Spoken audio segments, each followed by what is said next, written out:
A paz seja convosco. Vamos lá fazer mais uma coisinha aqui para Deus, para ver se a gente consegue encontrar paz na vida, amém? Salmo 39 e o verso é o de número 2. Enquanto eu me calei e me contive inutilmente, a minha angústia aumentou. Achei uma versão legal aqui. Fiquei mudo, mas sem resultado, porque a minha dor recrudesceu. Mas eu gosto muito de ver essas versões, porque na verdade a gente consegue abranger mais. Por exemplo, a outra versão diz: com o silêncio fiquei mudo, calava-me mesmo acerca do bem, e minha dor se agravou. Na verdade a gente tem muito que falar das coisas de Deus, da obra de Deus, mas às vezes a gente se acovarda pelo que nós somos, pelas nossas fraquezas ou qualquer outro motivo. E aí a gente acaba sofrendo muito. Eu não estou muito afim de sofrer, não estou muito afim de ficar angustiado e nem de sentir dor. Então eu acho que a gente precisa falar. Primeiro passo, eu queria falar sobre igreja. A palavra igreja, quando vem em mim, né, a gente fala da igreja. Não sei como é que você lembra da igreja, não sei qual a visão que você tem de igreja. Mas é como um bolo. Se eu falar para você bolo de cenoura, a grande maioria vai lembrar de um bolo que tem aquela cobertura de chocolate por cima, tal. O bolo é de cenoura, mas a gente sempre lembra da cobertura de chocolate por cima. A igreja, para mim, quando diz vamos à igreja, eu sou parte da igreja, qual é a visão da igreja? O que é que eu tenho na memória? Primeiro, é um lugar de adoração a Deus. A igreja, embora a gente diga que ela está para alcançar os pecadores, mas o templo, a igreja, o lugar físico, o templo, a igreja, ele é um lugar para adoração a Deus. É um lugar onde pessoas se reúnem para fazer orações, para suplicar, para adorar a Deus com os cânticos. E claro, para aprender com Deus na beleza da sua santidade, através da palavra ministrada pelos seus profetas, pelos seus pregadores. Bom, e é um lugar que eu não preciso ir de arma e nem preciso de escudos para me defender, porque é um lugar de aceitação, é um lugar que as pessoas vão me aceitar, é um lugar que as pessoas vão tratar de mim, me ajudar com as minhas dificuldades, elas não estão preocupadas em conhecer as minhas fraquezas para usar isso contra mim, não estão preocupadas em conhecer o meu pecado para usar isso contra mim. Elas querem me ajudar em oração para que Deus possa me aperfeiçoar dentro do plano que Ele tem para minha vida. E é um lugar então que eu não preciso nem de arma. Se fulano tiver, se falarem isso, se falarem aquilo, não, eu não me preocupo com isso, porque eu sei que na igreja não acontece essas coisas, pelo menos na de Cristo não, na verdade. E também não preciso de escudo, porque eu estou ali para aprender, eu estou ali para que as palavras entrem na minha vida, e é o que eu espero, que cada culto que eu vá, a palavra entre em mim, modifique, mexa com o meu raciocínio, mexa com os meus padrões. É isso que eu espero da palavra de Deus. E aí, a liderança da igreja, geralmente, ela é dada a pastores, missionários, dependendo do ministério que você tiver. E aí, o que é que eu me lembro quando falam de pastor? Quem é o pastor para mim? Pastor é aquele homem ou aquela mulher pastora, né, o líder da igreja, o presbítero. É aquela pessoa em que eu posso confiar plenamente. Plenamente. E aí, eu preciso falar algumas coisas que vai gerar polêmicas, mas, por favor, se você quiser rebater qualquer coisa, use os argumentos bíblicos, porque é por isso que eu estou aqui, não colocando minha visão, mas o que a Bíblia diz. Que aí a igreja pentecostal, ela diz assim: olha, irmãos, nós temos que ser prudentes. É prudente que se o irmão for um profeta e for na sua casa, um irmão, e você é uma irmã, está sozinha na sua casa, não receba o irmão, deixe ele lá de fora, porque podem falar mal, o crente, né? O pastor for lá fazer uma visita na sua casa, a irmã, não o receba se você estiver sozinha. Esse é o ensinamento da igreja pentecostal, prudência, preste atenção no que eu vou dizer. Porém, se a sua televisão tiver com problema, ou acabar dar um pipoco na sua rede elétrica e você precisar de um eletricista urgente para assistir a novela, então o eletricista for, mesmo que seu marido não esteja, você pode deixar entrar. É eletricista ele pode ser de qualquer outra religião, pode ter os hábitos mais violentos que tiver, mas ele é um profissional e você vai pagar para ele, então você pode deixar ele entrar.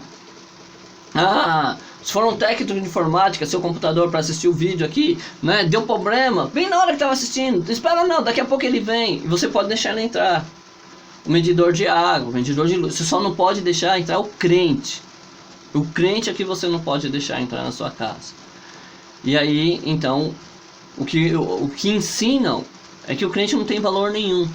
É que você pode confiar em qualquer outro tipo de pessoa. Você pode confiar em qualquer outro homem para entrar na sua casa, desde que ele não seja crente. Porque se você aceitar um crente, você é imprudente. Vai entender essas coisas, não é? E quando me falam de pastor para mim, a liderança para mim é a pessoa que eu posso confiar, porque se eu não estiver numa igreja e eu não confiar no pastor, puxa, o que eu estou fazendo nessa igreja, cara? Se eu não confio no pastor que dirige a minha vida, que é responsável por mim, eu vou confiar em quem? Eu não confiar no meu pai e na minha mãe. E o pastor ainda tem que ter mais confiança minha do que meu pai e minha mãe. Não é verdade? Então, aí vamos pegar aquela questão da prudência ainda. Porque algumas igrejas ainda não permitem. Porque se o pastor... Eu já sofri muito com isso, né? E já vi outros pastores sofrendo com isso. Se a irmã tem um aconselhamento para ter com um pastor... Ele não pode dar esse aconselhamento se não tiver uma equipe de irmã, pelo menos sua esposa e mais algumas irmãs, para ouvir. Porque a irmã quer um aconselhamento do pastor, mas ela tem que ter a torcida feminina, porque senão é imprudência. Mas, senão ela vai ser imprudente em procurar o pastor sozinha. Mas ela pode procurar um profissional que vai ficar com ela sozinha dentro de um espaço, e o pior, ela nua. Porque no homem, que a gente não sabe sua profissão de fé, que a gente não sabe sua conduta, que a gente não conhece os seus procedimentos éticos morais, ela pode confiar. Porque ela não pode confiar no pastor. Pastor é que ela não pode confiar. Esses são os ensinamentos que passaram ao longo das igrejas que eu conheci. Não é? Que se o jovem ou a jovem tiver algum distúrbio na área sexual, ou alguma tentação na área sexual, ele só pode procurar a sua liderança se for acompanhado da plateia. Agora, se ele for para o psicólogo para procurar recurso, tudo bem, o psicólogo pode ajudar ele. O pastor, a pastora é que não pode. Então, isso não é um pastor. O pastor, ele tem que ser capaz de aconselhar uma mulher, como Jesus fez com a mulher no poço, né, com a samaritana. Ele pode ficar sozinho com a mulher e não ter nenhum tipo de problemas na área sexual. Isso é o pastor. O pastor, ele deve conhecer os seus problemas com a sua juventude, com a sua mocidade dentro da igreja, sem problema nenhum em fazer aconselhamento, sim. Seja homossexualismo, perversão sexual, seja o que for. O pastor, ele é habilitado para isso. Deus capacitou ele para isso. Se ele não consegue fazer um trabalho como esse, ele não deve ser pastor. Então, você que é cristão, está numa igreja, se você não confia com seu pastor para falar essas coisas, por favor, ore a Deus e saia dessa igreja. Porque isso não vai ser bom para você. Ou você confia no seu pastor, ou você não pode continuar nessa igreja. É simples e fácil assim. É hipocrisia. Mas eu fico triste que as pessoas confiam em qualquer outro profissional. Que as pessoas confiam em qualquer outra pessoa, mas não confiam no pastor. E aí depois quer pregar que as pessoas vão para a igreja. Se você não confia no seu pastor, se você não confia na pessoa que é líder da sua alma, que está te conduzindo, porque você está indo lá, você está seguindo o pastor da sua igreja. E se você não confia nele, você quer que quem vai confiar?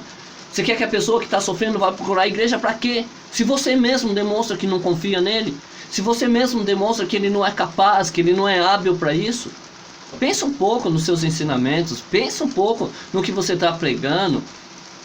Porque se uma pessoa não pode confiar no líder, como é que pode ser isso? Como é que pode viver assim? Então, a gente tem que rever isso. Agora é claro que eu não estou aqui pregoando libertinagem, certo? O homem de Deus, a mulher de Deus que é líder, seja de um grupo, seja de uma igreja, ele tem que estar nessa posição. Timóteo, né? Se alguém deseja o episcopado, excelente obra almeja. Porém, tem que ter aquelas qualidades lá. Tem que ter essas condições, porque senão não adianta. Então, não ungimos por necessidade, não separamos ninguém por necessidade, separamos pela capacidade da pessoa ser ou não. E qualquer outro tipo de separação para obra que não tenha base bíblica, que não tenha essa peneira, né, de ser um homem, por exemplo, ser marido de uma só esposa, não ser dado a vinho, não ser cobiçoso de pobre ganância, ser hospitaleiro, se ele não passa, ter a sua casa em submissão, se ele não passa por essa peneira, por favor, não coloquem esse homem para ser nada, por favor. Você vai matar essa alma, você vai dar a uma pessoa uma responsabilidade que ele não está preparado, e isso vai ser ruim para essa pessoa. Você não vai ajudar ela, você vai prejudicar. Aí Atos no capítulo 4, tem uma coisa muito legal aqui que fala assim: e era o coração e a alma da multidão dos que criam. E ninguém dizia que coisa alguma do que possuía era sua própria, mas todas as coisas eram comum. Os apóstolos estavam com grande poder testemunho da ressurreição do Senhor, e em todos eles havia abundante graça. Não havia, pois, entre eles necessitados algum, porque todos os que possuíam herdades ou casas, vendendo-as, traziam do que fora vendido e depositavam aos pés dos apóstolos. Vamos lá, que agora também pode doer um pouquinho. Eu tenho visto muitos pregadores dizendo que Deus está honrando, porque está comendo em churrascaria em shopping, porque está andando de carro importado para cima e para baixo. Infelizmente, eu vi um pastor queridinho aí dos pentecostais, não é? E eu falo do pentecostal porque eu sou pentecostal, falando que tem mais carro do que cabe na garagem. Eu acho que ele nunca leu um texto como esse. Eu acho que ele pulou essa parte de Atos dos Apóstolos, porque senão ele ia saber por que eu quero o carro mais do que eu tenho na garagem, porque eu quero mais do que eu posso desfrutar. É isso que os irmãos tinham, eles vendiam, não é? Levavam aos apóstolos, ao pastor da igreja, aos líderes da igreja, e esses repartiam segundo a necessidade de cada um, e não havia entre eles necessitados. Aí eu estou dando testemunho de que Deus é na minha vida, e eu estou esbanjando, eu estou dando testemunho que Deus está me honrando, e eu estou desperdiçando, estou gastando na minha vaidade, estou usando roupa de marca, estou comprando roupa de grife, tecnologia de ponta, e meu irmão passando fome dentro da igreja, e meu irmão com vergonha de ir para a igreja porque não tem um calçado humilde.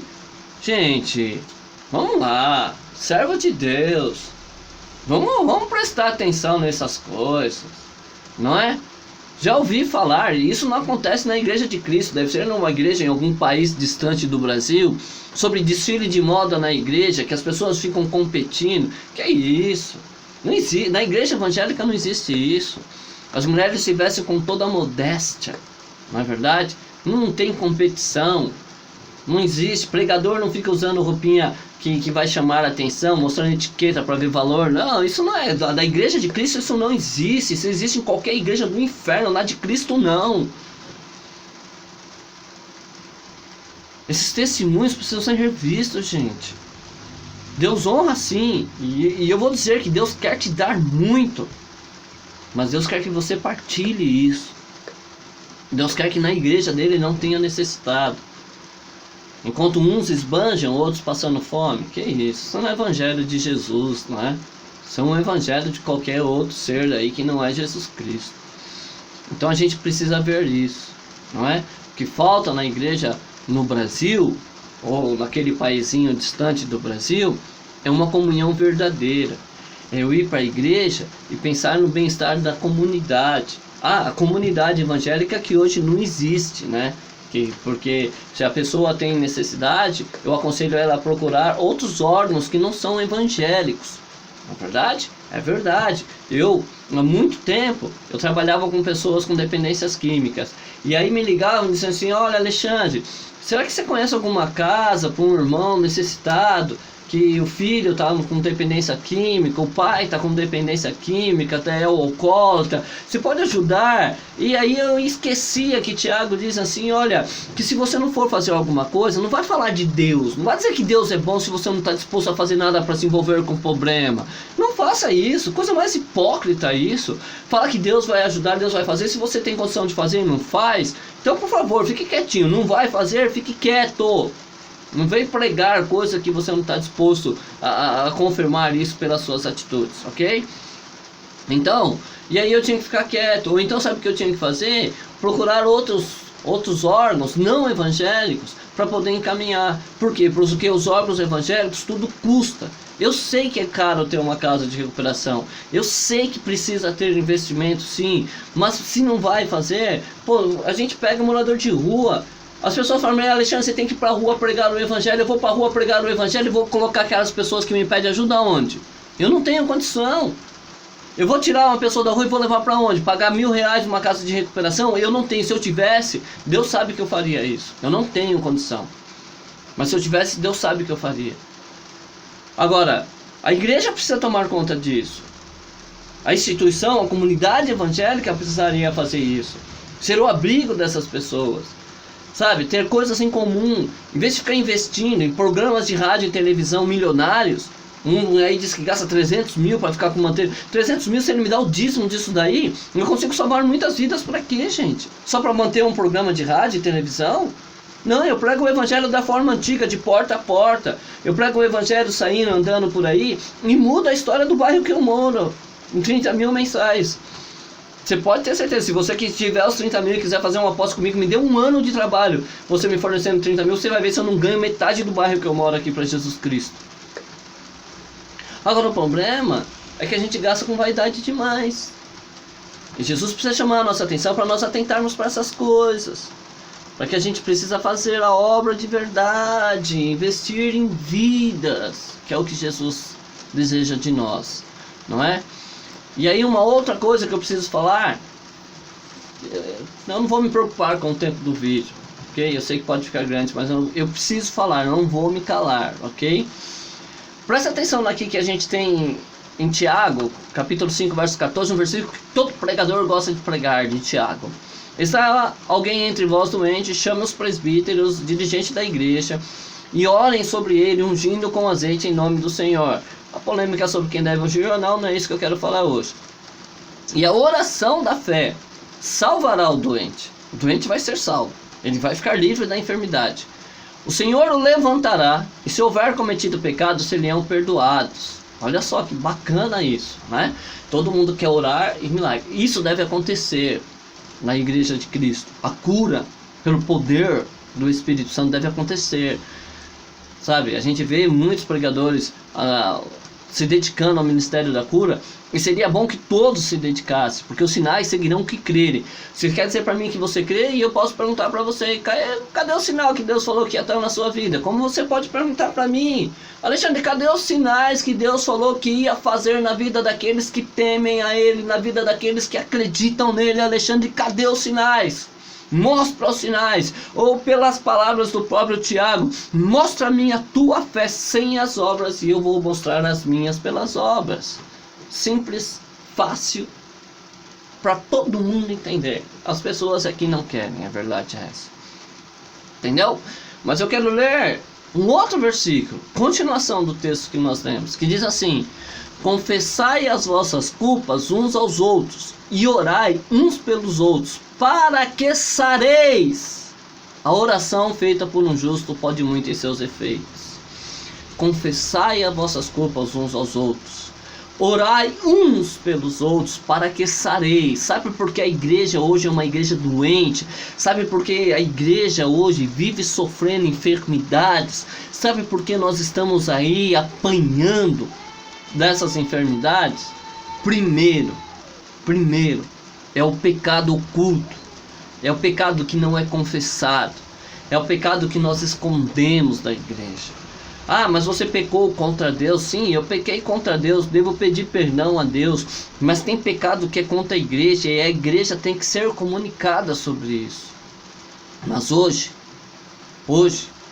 se nós errarmos, nós temos medo de ir para a igreja, nós temos medo de nos abrir para a igreja, nós temos medo de nos confessar para os nossos irmãos e depois acabar sendo excluído, e depois acabar sendo achocalhado, e ficar sendo tratado com desdém porque erramos, como se as outras pessoas também não errassem. Não é verdade? Aí decidimos. Caímos numa polêmica outro dia em um grupo, e alguém diz assim para mim: pastor, o senhor fica falando de sábado? Sábado já era, Jesus rasgou a cédula, agora nós estamos no tempo de graça. E aí eu fiz uma pergunta, e se você souber a resposta, por favor, pode me responder. Eu sou realmente curioso. Porque eu não, né? Porque alguns pregadores dizem assim, olha, nós vivemos na graça, não existe lei. Mas a graça é justamente o perdão do pecado, que é a transgressão da lei. Se não existe lei, não existe transgressão. Se não existe transgressão, não existe pecado. Se não existe pecado, não existe graça. O sacrifício de Jesus foi em vão. Desde que não há lei, não há pecado. Não há transgressão da lei sem existir a lei. Mas alguns dizem que nós vivemos sem a lei pela graça, certo? E aí pela graça, eu posso trabalhar no sábado, que é um dos 10 mandamentos. Eu posso inclusive trabalhar no sábado e pregar à noite em uma igreja. Por quê? Porque é graça, pastor, não tem mandamento. Mas o livro, a carta, uma carta só, 10 mandamentos. Uma carta só, 10 mandamentos, certo? Então aqui diz assim, ó, guarda o sábado. 6 dias trabalhará, o 7º descansará, é o dia do Senhor, sábado. E aí eu pego isso aqui e digo assim, estamos livres disso. Não precisa mais. Relacionamento com Jesus não existe guarda de sábado. Belezinha, legal. Eu posso trabalhar no sábado e pregar à noite. Mas nessa carta aqui também estava escrito o seguinte, que eu não devo cobiçar a mulher dos outros. Que eu não devo adulterar. Se eu pego isso aqui, joguei fora, eu posso adulterar de manhã e pregar à noite. Não tem problema nenhum. Não, você não pode. Não, eu posso. Eu posso, porque senão você vai ter 2 pesos e 2 balanças. Eu não estou falando que ninguém deve adulterar não, hein. Eu só estou falando que eu permitir que o sábado seja violado, não permitir que o adultério seja violado, é contraditório. Porque é uma só carta, gente. É uma só carta, é uma só carta. Se eu rasgar isso aqui, tudo que está escrito aqui perde o valor. Tudo, tudo. Então eu peguei e digo, vou tirar do meio, não dá. Não dá para mim falar que isso aqui deixou a Constituição brasileira, perde o valor, e aí eu querer usar algum recurso. Não dá para mim dizer que nós estamos sem lei de trânsito e querer punir o motoqueiro que anda sem capacete, ou o motorista que anda acima da velocidade, ou que dirige embriagado. Por que eu não posso punir? Por que eu não posso multar? Porque não tem lei. Então, eu vou achar aqui João, capítulo, primeira epístola de João, capítulo 2, ele diz uma coisa muito importante. Ele diz que aquele que diz que conhece a Deus e não guarda os seus mandamentos, ele é mentiroso. Achei aqui, ó, verso 4. Aquele que diz, eu conheço e não guarda os seus mandamentos, é mentiroso, e nele não está a verdade. Mas qualquer que guarda a sua palavra, o amor de Deus está nele verdadeiramente aperfeiçoado. Nisso conhecemos que estamos nele. Como é que eu sei que eu estou em Cristo? Como é que eu sei que eu estou em Deus? Quando eu guardo os mandamentos. Está na Bíblia. A Bíblia. Está aqui, ó, a minha versão é Almeida Corrigida, Revista e Fiel. Estou usando a Bíblia Online, né, que é um site que tem a Bíblia lá. E você pode conferir na sua Bíblia. Por favor, faça isso. Veja se está escrito isso mesmo na sua Bíblia. 1 de João, capítulo 2, verso 4. Aquele que diz, eu conheço e não guarda os seus mandamentos, é mentiroso. Nele não está a verdade. Aí você pode falar que é batizado no Espírito Santo, você pode falar que fala em línguas, que é profeta de Deus, que faz o quê? Porque a Bíblia diz que nós não conhecemos a Deus quando nós não guardamos os mandamentos. Não estou falando para viver de mandamento. É um outro estudo que você precisa fazer de graça e mandamento, não é? Que não daria tempo para mim falar, porque meu propósito hoje não é isso. Mas eu estou falando que a Bíblia diz que eu não conheço ele, né? Diz no verso 6 ainda, aquele que diz que está nele, também deve andar como ele andou. Na verdade, você está em Cristo, ande como Cristo andou. Cristo violou algum mandamento? Cristo violou o sábado? O que Cristo fez no sábado que não podia fazer? Se conhece bem o que se deve ou não fazer no mandamento do sábado, então você não pode debater muito isso, não é? Agora, se você conhece, vai me ensinar, eu estou pronto a aprender. Mandei um áudio no WhatsApp hoje. Eu tenho certeza de que eu posso estar errado. Essa é a minha vantagem de muitos por aí. É que eu tenho a certeza de que eu posso estar errado. Então eu estou sempre procurando aprender, estou sempre procurando fazer, né? É claro que eu sou errado em muitas coisas, mas não estou aqui dizendo que eu estou certo. Eu estou aqui falando de algumas coisas que estavam dentro de mim e que precisava sair. Entendeu? Então é isso. Então, se você conhece a Deus, guarda os mandamentos, ande como ele andou. E aí, esse é um dos grandes problemas que nós estamos enfrentando hoje. É que eu não conheço a Deus e crio uma religião por cima disso, né? E por conta dessa religião, o que eu vou fazer? Eu vou propagar, mas eu não estou propagando a verdade. Eu não estou propagando o evangelho como ele é. Eu estou propagando aquilo que eu criei para mim. Então, eu aceito o sábado. Eu crio isso para mim. Pode trabalhar à vontade no sábado. Mas o mandamento de cobiçar, de adulterar, isso eu não aceito. Eu não aceito. Eu digo que não pode. Eu digo que pode o sábado. Tem uma lei, mas eu vou determinar o que dessa lei vai se cumprir. O que dessa lei vai ser aceito ou não. E aí, meus queridos, sinto muito em dizer, isso daí não é servir a Deus. Se você está questionando a habilidade dele de criar o padrão, se você está questionando a habilidade dele de criar o regimento do relacionamento, então não dá certo isso, não é? É você fazer outras besteiras da vida aí. Pense sobre isso.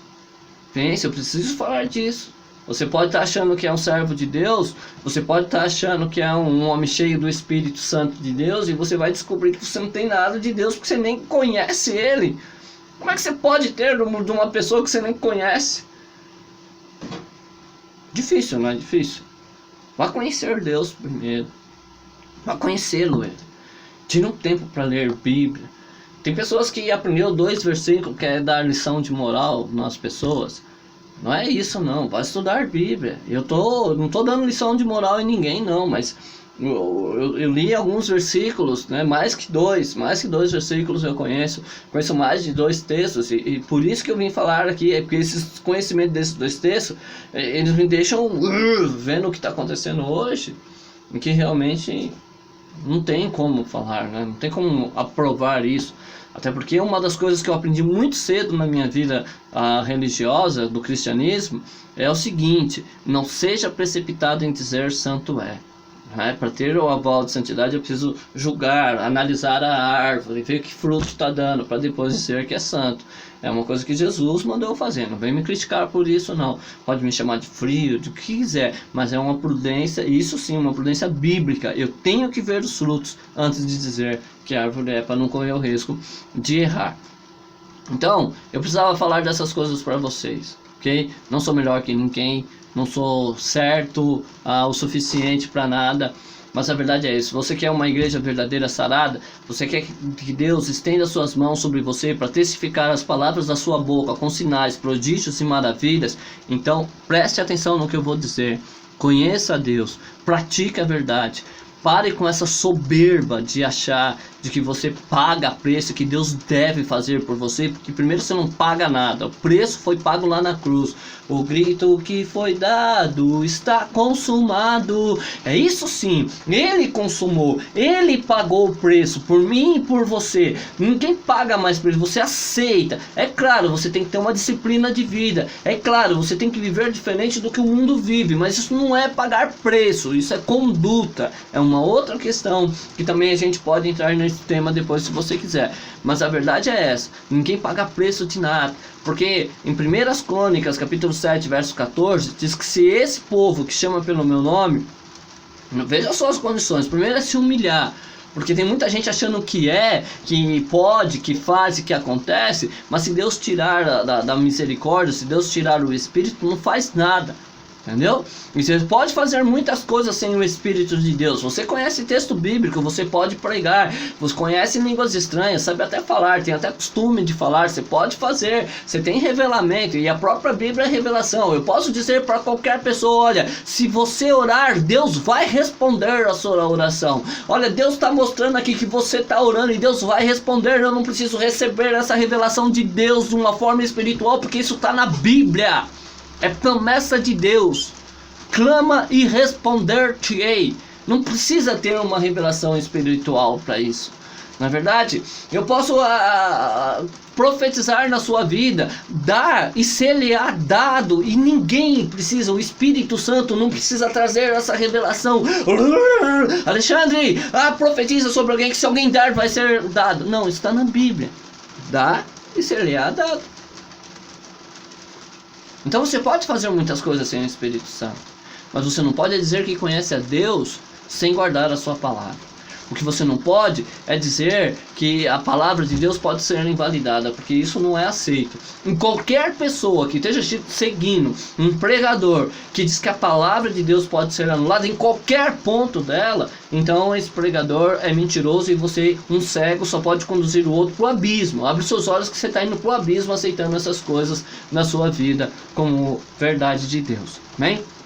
Os crentes de Bereia, ao ouvir Paulo pregar, iam analisar para ver se era isso mesmo. Faça isso depois que você ver esse vídeo, ou durante você ver o vídeo, é que já está acabando. Então vá confirmando, vê se a Bíblia diz essas coisas, vê se o que eu falei que está escrito na Bíblia é mesmo bíblico.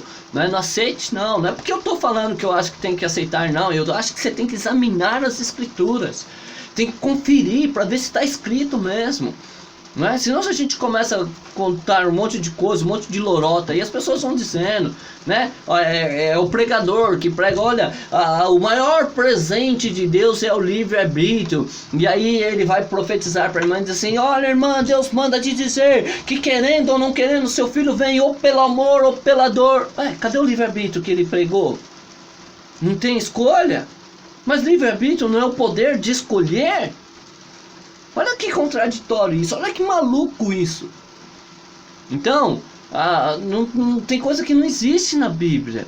Tem coisa que a gente ouve falar, que não tem nada a ver, que a gente usa de forma errada nas nossas pregações, e que a gente precisa rever isso. Porque a igreja está sofrendo, o cristianismo está sofrendo, as pessoas têm medo de se relacionar, os crentes têm medo de se relacionar com os crentes, né? Que foi o que eu disse na primeira parte lá. A gente se relaciona com qualquer pessoa, os crentes não. Crente a gente não quer, não é? Então, olha só a situação que nós estamos. Tem um povo na Bíblia, eu não me lembro agora em que livro que está, que eles dizem assim, eles testemunham que os seus próprios profetas são besta-fera, que é o povo do evangelho, que diz, não confie no crente, não faça negócio com o crente, não deixe o crente entrar na sua casa, deixe qualquer pessoa, qualquer religião, qualquer profissional entrar, mas crente não. E aí eu vou pregar o quê? É a pessoa que está na igreja, que não confia no pastor. Gente, vai viver do quê? O pastor é o líder, ele está te conduzindo, ele está conduzindo sua vida. E se você sabe que ele não é digno de aceitação, se os ensinamentos deles não são corretos, você está seguindo ele para quê? Para ir para o inferno também? Se você diz assim, olha, eu sou dessa igreja, mas eu sei que essa igreja é errada, você também é errado, você é parte dela.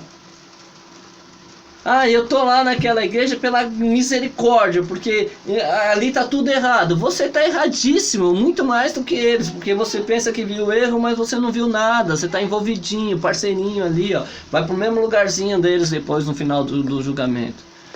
Então a gente tem que abrir os olhos, tem que parar com essa brincadeira que vocês chamam de evangelho, né? Não é pessoal isso, que algumas pessoas chamam de evangelho, porque na verdade isso não é evangelho. Nós estamos muito longe de ser a igreja de Cristo, né? Se você quer a base da igreja, você que é líder, né?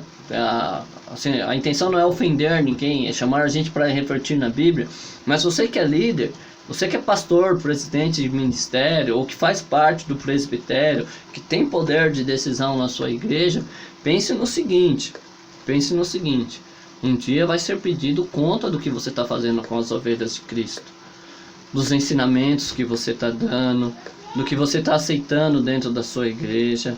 Pense nisso, porque um dia você vai estar diante de um tribunal e lá não tem jeitinho brasileiro não. Não adianta acusar A ou B, a responsabilidade é sua, tá bom? Eu espero que isso ajude você na sua vida espiritual. Antes de você dizer assim, o Alexandre, eu não vou acreditar nele não, lembra que a mula não tinha nada de Deus. Não era espiritual, não conhecia nem um texto da Sagrada Escritura, mas Deus usou ela para falar com aquele profeta que estava indo pelo caminho errado, não é verdade? E aí, Salmo 116, verso 10, porque você pode conhecer minhas imperfeições e dizer assim, Alexandre, você vem falar essas conversas para mim, então eu vou dizer, eu não estou pregando o que eu vivo, mas olha o que tem no verso 10, o verso 116, criei, por isso falei, e estive muito aflito. Eu acredito nessas coisas que eu falo. Você pode me dizer qualquer falha minha, mas eu posso afirmar para você que tudo que eu prego eu acredito piamente. Deus abençoe.